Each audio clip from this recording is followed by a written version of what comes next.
The musical hits of an era really define the era. When I think of the 80s, I think of Final Countdown. When I think of the 90s, I think of Smells Like Teen Spirit. When I think of the 60s, I think of, For What It's Worth, right? That song, Stop Children, What's That Sound? And we think hits become hits because they are incredibly amazing songs, they have certain things about structures, all of that. And that is true.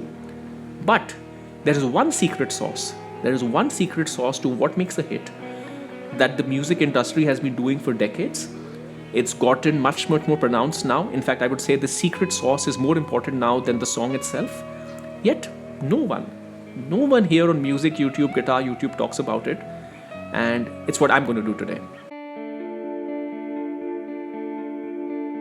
So, hi everyone, welcome back to the Ministry of Guitar. I'm Utkarsh coming from Singapore.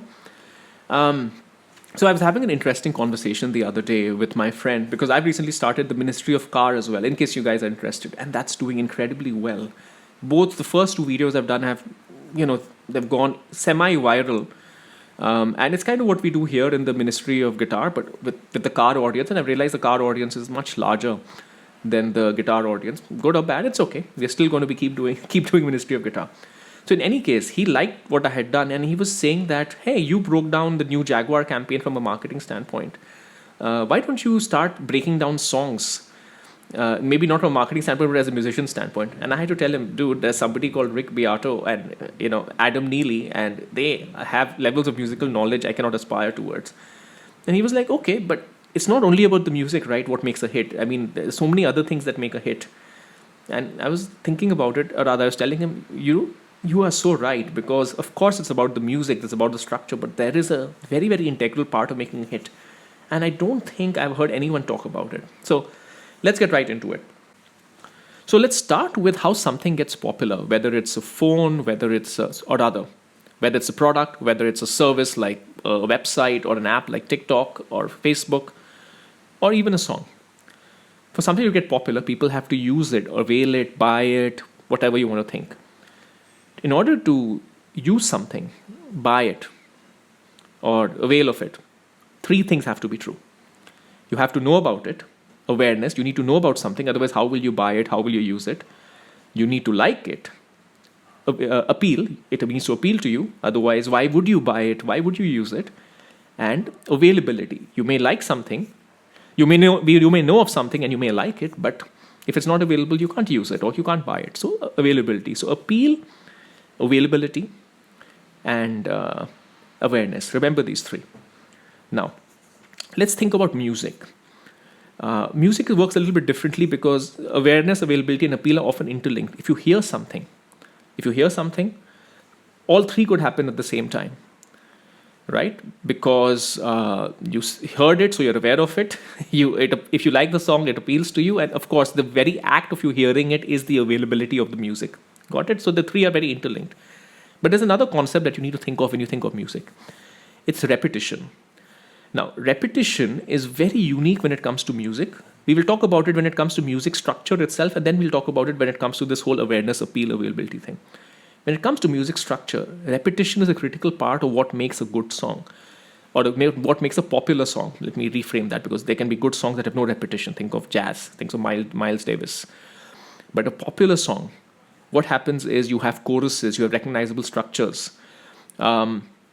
Rick Beato and Adam Neely have talked about this much better than I can. But the key point to note is the more you repeat something, the more likely it is to be memorable and audience will remember. And that trick is exploited by songwriters, right?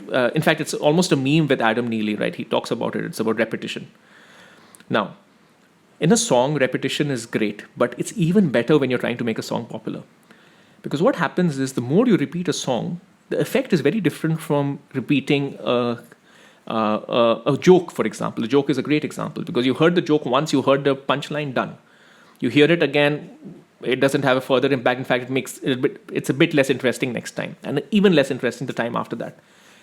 With songs, at least in the beginning, for a significant amount of time, repetition makes the song more familiar, makes the song nicer, makes it better. I mean, of course, there are certain songs that are horrible that no amount of repetition can save. But in general, an ordinary song can become an extraordinary song through repetition just because you keep hearing it.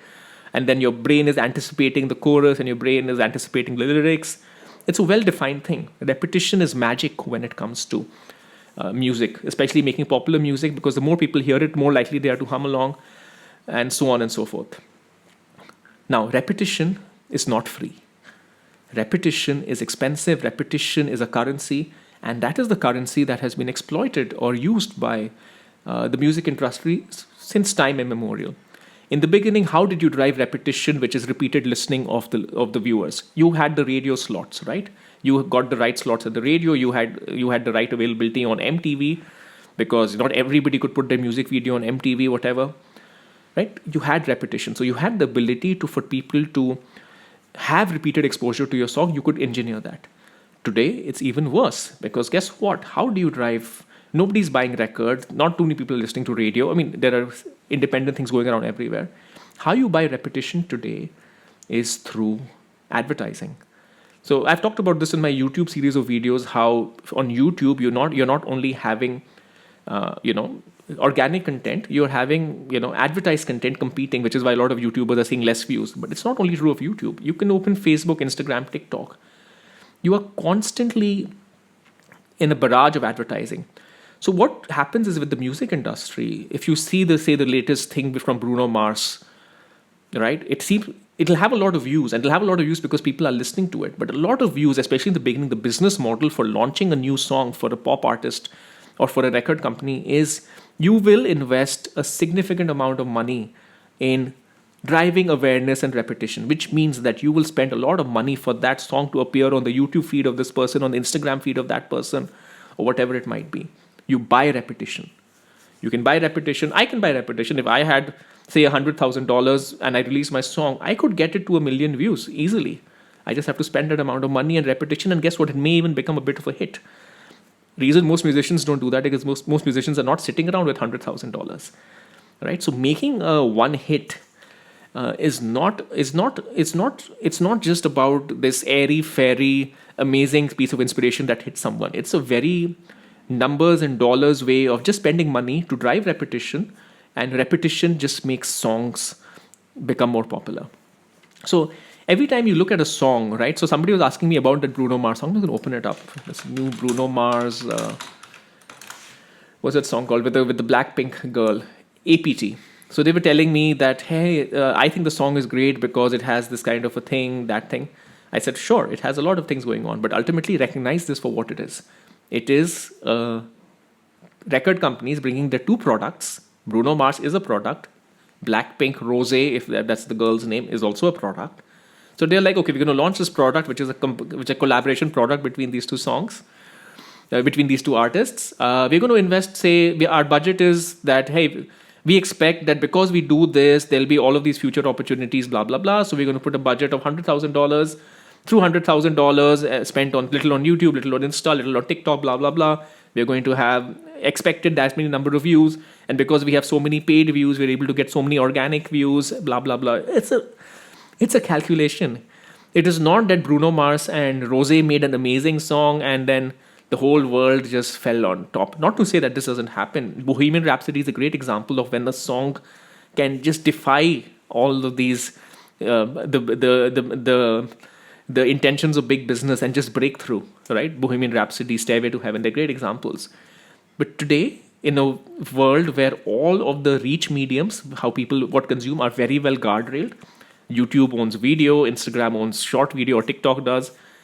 Their organic followings can only get you so much. So it's really about the amount of money that you can put in. It's really about the amount of repetition that you can engineer. That is the secret sauce of making a hit. All right, folks, I hope it was helpful. Hopefully you got a different insight. Next time you see a really crappy song that you think is really crappy, that is a hit, and you see a really good song that has got not nearly enough recognition, recognize it is not only about the artist, it is not only about them putting it out there, it is also about how much money is being poured to make it popular. All right, I'll see you next time.